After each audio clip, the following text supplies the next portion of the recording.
বেশ জমে উঠেছে দুই শালিক, দুই দিক দিয়েই জমে উঠেছে দুই শালিক।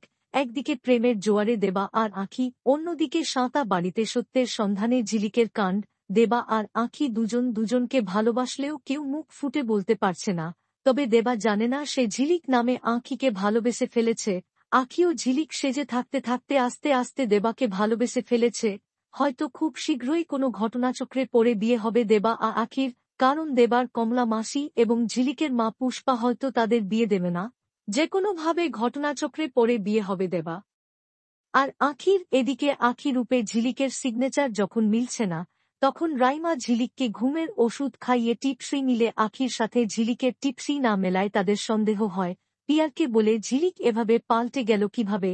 রাইমা বলে বিয়ের পর ঝিলিক যেন অনেক পাল্টে গিয়েছে, আর বলে এটা কি সত্যি ঝিলিক নাকি অন্য কেউ।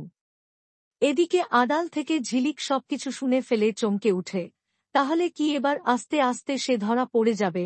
এদিকে আঁখি সবকিছু দেবাকে বলে দিতে চায় সে আসলে ঝিলিক নয়, সে হলো আঁখি।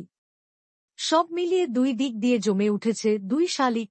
দেখতে থাকুন প্রতিদিন বিকেল 5:30টায় স্টার জলসায় দুই শালিকের সকল আপডেট সবার আগে পেতে চ্যানেলটি সাবস্ক্রাইব করে পাশে থাকা বেল আইকনটি বাজিয়ে দিন। ধন্যবাদ।